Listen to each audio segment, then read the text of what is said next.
Assalamualaikum warahmatullahi wabarakatuh. Selamat siang semuanya. Perkenalkan, kami dari kelompok 1 akan memaparkan materi mengenai mencari dan menemukan gagasan usaha. Sebelumnya, izinkan saya untuk memperkenalkan diri dan kelompok saya. Saya Irina Juraza Putri sebagai moderator, lalu ada Melanie Safitri, Uci Ramahwati, Anisya Zalfa Salsabila, Sylvia Anissa, dan Winda Sanosa. Baiklah, untuk selanjutnya kami akan menjelaskan 6 submateri. Yang pertama, bagaimana cara-cara mencari gagasan baru. Yang kedua, apa itu bidang usaha kelompok kreatif. Yang ketiga, apa itu bidang usaha kelompok konsultatif. Yang keempat, apa itu bidang usaha kelompok pelayanan. Yang kelima, apa itu bidang usaha kelompok analitis. Dan yang terakhir, apa saja ide usaha dari imitasi. Lalu untuk materi yang pertama, yaitu cara-cara mencari gagasan baru akan dijelaskan oleh Saudari Sylvia Anissa. Kepada Saudari Sylvia Anissa, saya persilahkan. Baiklah, saya akan memaparkan materi mengenai mencari gagasan baru dalam usaha. Gagasan usaha sendiri yaitu suatu ide untuk mewujudkan suatu pemikiran yang baru dan diterapkan melalui suatu tindakan. Mencari gagasan usaha berarti berusaha untuk menemukan ide yang dimana ide tersebut akan menjadi langkah awal dalam menentukan bisnis apa yang akan dilakukan. Untuk dapat mengenali dan menemukan ide gagasan usaha baru dapat dilakukan dengan beberapa cara seperti dengan memanfaatkan inovasi teknologi, melakukan pencarian atau pembuatan riset secara langsung, metode ATM, dan melakukan analisis SWOT. Yang pertama yaitu inovasi teknologi, merupakan suatu cara untuk mengenali ide dengan cara melakukan pencarian terobosan atau temuan, serta perbaikan dari teknologi yang ada sehingga semakin hari semakin banyak ragamnya. Inovasi ini bertujuan untuk memperluas pasar dan melindungi dari kemungkinan masuknya pesaing baru. Yang kedua, melakukan pencarian atau pembuatan riset secara langsung. Dalam menemukan suatu gagasan secara langsung melalui suatu riset yang telah dirancang secara teliti, bertujuan untuk menemukan produk maupun usaha baru. Cara ini dapat dibagi dalam dua kategori, yaitu riset dasar dan riset aplikasi. Riset dasar sendiri bertujuan untuk menemukan produk maupun usaha baru yang belum pernah ada saat ini.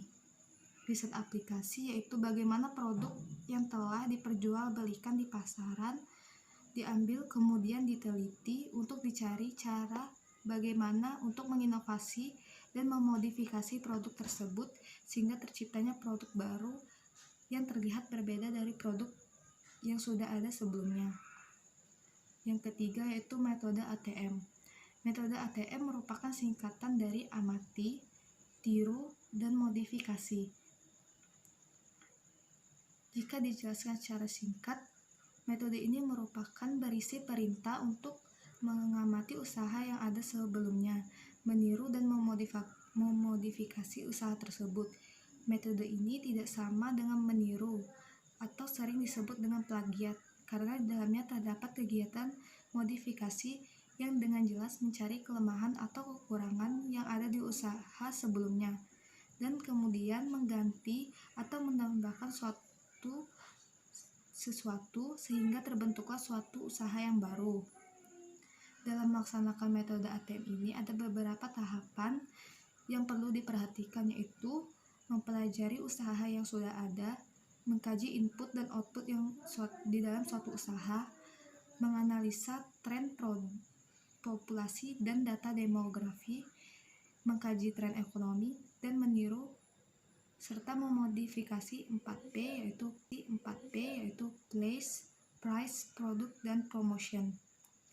Yang terakhir, yang keempat yaitu analisis SWOT.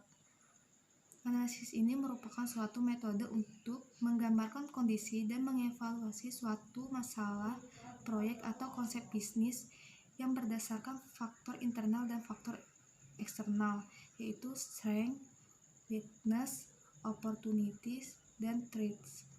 Metode ini paling sering digunakan dalam metode evaluasi bisnis untuk mencari strategi yang akan dilakukan.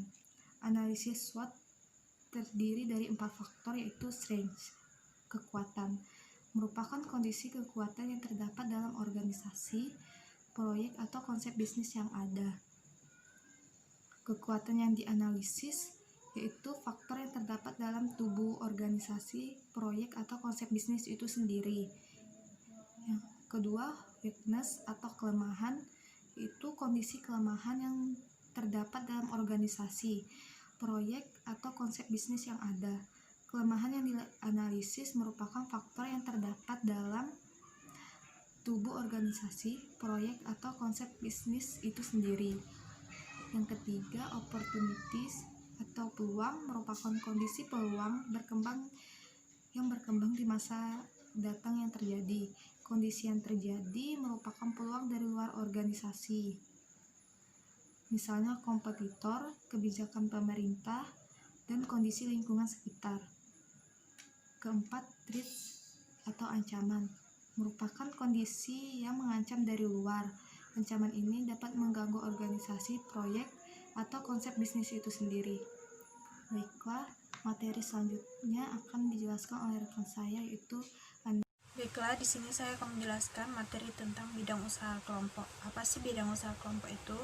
Jadi, di dalam kewirausahaan terdapat berbagai kelompok dalam bidang usaha. Kelompok ini dikategorikan berdasarkan sifat, karakter, kepribadian, maupun bakat yang dimiliki oleh setiap orang. Ada dua jenis tipe kepribadian yang dimiliki oleh tiap orang. Yang pertama itu tipe jenis kepribadian introvert, yang mana pada jenis ini orang-orangnya lebih menyukai kesendirian, ketenangan, dan lebih banyak membutuhkan waktu untuk menyendiri. Pada jenis tipe kepribadian ini akan lebih cocok apabila mereka bergerak di bidang akuntansi maupun produksi. Lalu tipe jenis kedua yaitu tipe jenis kepribadian extrovert, yang mana orang-orangnya lebih menyukai keramaian dan lebih tertarik dengan interaksi sosial. Kepribadian ekstrovert ini akan lebih cocok apabila mereka bergerak di bidang yang memungkinkan mereka bertemu dengan banyak orang. Contohnya di dalam dunia industri, mereka bisa berperan dalam jalur distribusi maupun promosi. Selanjutnya bisa dilihat pada gambar bakat dan bidang kerja. Pada kuadran pertama ini disebut dengan daerah kreatif, yang mana pada daerah ini banyak didapati oleh orang-orang yang kecenderungan bisnisnya dipengaruhi dengan sifat yang mendominasi namun dengan pembawaan yang introvert. Oleh karena itu, pada daerah ini akan banyak kita temui sekelompok entrepreneur yang menonjol dalam hal kreativitas. Lalu pada kuadran kedua ini disebut dengan daerah konsultif, yang mana pada kelompok ini banyak ditempati oleh mereka yang perilakunya dipengaruhi oleh sifat yang mendominasi namun pembawaannya yang extrovert. Oleh karena itu, pada daerah ini banyak kita temui wira swastawan yang lebih cenderung memberikan konsultasi maupun pengarahan. Lalu pada kuadran ketiga ini disebut dengan daerah pelayanan, yang mana mereka yang berada di kelompok ini lebih cenderung untuk melayani dengan pembawaan yang extrovert. Pada kuadran keempat ini disebut dengan daerah analitis, yang mana ini didapati oleh banyak orang-orang yang sifatnya cenderung untuk memberikan layanan namun pembawaannya yang introvert. Orang-orang pada kelompok ini lebih menyukai hal-hal yang rinci dan lebih suka mengupas masalah-masalah yang dibilang cukup rumit. Sekian penjelasan dari saya. Apabila ada kesalahan, mohon maaf. Penjelasan lebih lanjut akan dijelaskan oleh teman saya, Uci Ramawati. Terima kasih. Baik teman-teman, di sini saya akan menjelaskan bidang usaha kelompok kreatif. Bidang usaha kelompok kreatif ini terdiri dari orang-orang yang mendambakan kebebasan karena kreativitasnya. Dalam bekerja, orang-orang ini selalu berorientasi pada pencapaian hasil akhir yang baik. Biasanya bekerja sendiri dan tidak banyak bicara, dan produksi adalah pilihan yang sesuai dengan tipe ini. Yang terpenting, produk yang mereka produksi laku di pasaran, dan tentunya juga mencapai aspek halal. Contoh kerja yang biasanya digeluti oleh kelompok ini adalah yang pertama kerajinan, lalu bidang makanan dan minuman, peternakan dan tambak, pertanian dan agribisnis, mainan anak-anak, dan lain sebagainya. Nah, di slide selanjutnya saya juga akan menjelaskan bidang usaha kelompok konsultif. Baik teman-teman, di sini saya akan menjelaskan mengenai bidang usaha kelompok konsultatif. Bidang usaha kelompok konsultatif ini merupakan bidang usaha yang sesuai dengan bidang-bidang yang memungkinkan mereka berada pada posisi sebagai pemegang kendali, atau seseorang yang memiliki keahlian di bidang-bidang tertentu memanfaatkan keahliannya tersebut dengan membuka usaha. Nah, jadi bidang usaha kelompok konsultatif ini merupakan bidang usaha penyaluran jasa. Nah, contoh kerja yang biasa digeluti oleh kelompok ini adalah yang pertama, jasa konsultasi. Nah, contoh dari jasa konsultasi ini misalnya jasa konsultan pajak. Jasa konsultan pajak ini berperan memberikan arahan kepada perusahaan untuk menjalankan usahanya secara legal dengan pembayaran pajak seefektif mungkin. Nah, yang kedua, kursus dan pelatihan. Nah, di sini orang-orang yang memiliki pengetahuan pada bidang-bidang tertentu atau memiliki keahlian di bidang-bidang tertentu dapat memanfaatkan pengetahuannya tersebut dengan membuka sebuah kursus dan pelatihan untuk orang-orang yang ingin menambah pengetahuannya di bidang-bidang tersebut. Nah, yang ketiga, pelatih olahraga dan pusat kebugaran. Jadi orang-orang yang memiliki keahlian berolahraga atau orang-orang yang memiliki teknik berolahraga dapat memanfaatkan kepandaiannya tersebut dengan membuka usaha seperti pusat kebugaran atau juga bisa menjadi pelatih olahraga. Nah, selanjutnya ada bidang usaha bidang usaha kelompok pelayanan akan dijelaskan oleh Melanie Safitri. Kepada Melanie Safitri saya persilakan. Terima kasih. Baiklah, saya Melanie Safitri akan memaparkan materi tentang bidang usaha kelompok pelayanan. Bidang usaha kelompok pelayanan ini merupakan orang-orang yang cenderung melayani dan mengikuti keinginan atau permintaan orang lain. Adapun beberapa contoh bidang usaha yang mungkin dapat mereka geluti, yaitu yang pertama ada biro jasa. Misalnya, jasa pengurusan surat-surat seperti perpanjangan SIM dan STNK. Yang kedua, jasa pengetikan, rental komputer, dan warnet. Nah, jasa semacam ini sudah sangat populer di kalangan masyarakat, apalagi di kalangan mahasiswa dalam proses pengerjaan skripsi dan orang-orang kantor dalam penugasan laporannya. Yang ketiga adalah fotokopi dan penjilitan. Nah, jasa semacam ini masih satu rumpun dengan jasa pengetikan sebelumnya. Namun, pada jasa ini memerlukan investasi yang lebih besar jika dibandingkan dengan jasa pengetikan sebelumnya. Yang keempat ada perbengkelan. Meski pada prinsipnya sama, namun perbengkelan bisa mencakup berbagai bidang yang berbeda. Misalnya, ada bengkel otomotif yang melayani kendaraan roda 4 atau hanya melayani kendaraan roda 2. Yang kelima, ada rumah kos atau kontrakan. Nah, usaha semacam ini cukup menjanjikan, apalagi seperti yang kita ketahui, semakin banyak mahasiswa dan orang-orang kantor yang memerlukan kontrakan di kota-kota besar. Baiklah, materi selanjutnya adalah bidang usaha kelompok analitis. Nah, orang-orang pada kelompok ini cenderung kurang suka bertemu dengan orang lain. Namun, kelompok ini merupakan problem solver atau pemecah masalah. Adapun beberapa contoh bidang usaha yang mungkin dapat mereka geluti, yaitu yang pertama adalah jasa terjemahan. Bisnis ini cukup memberikan tantangan kepada analis dengan intensitas yang memadai. Yang kedua adalah jasa reparasi elektronik. Nah, jasa semacam ini bisa dijadikan alternatif sebagai bidang usaha, namun dengan catatan teknologi yang diperlukan haruslah dikuasai. Yang keempat adalah laundry. Bidang usaha ini sangat menonjol bagi keperluan orang-orang di wilayah perkotaan. Semakin banyak teknologi atau cara yang bisa digunakan dalam hal laundry, maka dari itu kita harus bisa mencermati dan mempelajarinya dengan baik. Baiklah, mungkin itu saja materi yang dapat saya paparkan. Materi selanjutnya akan dipaparkan oleh rekan saya, yaitu Winda Sanosa. Tentang ide usaha dari imitasi atau yang sering kita sebut dengan barang KW. Hal ini sudah tersebar luas di kalangan masyarakat Indonesia.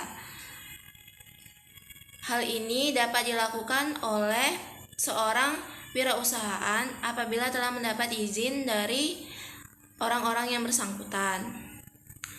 Dan diharapkan ke depannya seorang wirausahaan dapat menemukan ide-ide untuk usahanya di kedepan harinya.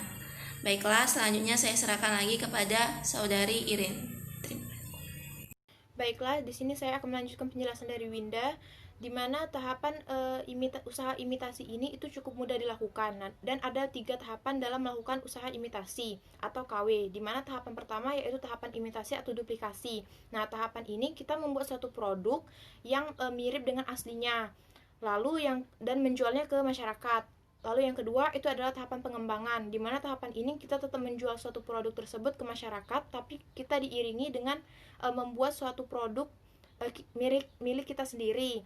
Nah, lalu yang ketiga itu tahapan menciptakan barang sendiri yang berbeda. Nah, di tahapan yang ini kita sudah lepas dari suatu produk yang imitasi tersebut. Kita tidak lagi menjual atau memasarkan produk tersebut, tapi kita sudah membuat branding sendiri, membuat produk sendiri dengan kualitas dan ciri khas kita sendiri.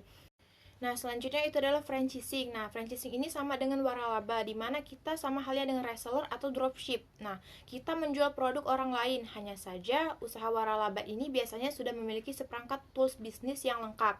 Nah, misalkan kita mau menjual suatu produk minuman, yaitu Thai tea atau coffee shop. Nah, di mana produk ini kan kita sudah memiliki modal dan mendapat seperangkat yang lengkap untuk menjualnya di masyarakat. Nah, atau seperti bisnis makanan yaitu fast food atau junk food. Baiklah, selanjutnya adalah kesimpulan atas materi yang dijelaskan oleh rekan saya. Dalam kewirausahaan terdapat berbagai kelompok dalam bidang usaha. Kelompok ini dikategorikan berdasarkan sifat, karakter, maupun bakat dari seseorang. Kita memerlukan kepandaian dalam membaca peluang bisnis, mengamati kondisi sekitar, dan berpikir kreatif untuk menentukan suatu bisnis apa yang mungkin banyak diminati oleh konsumen.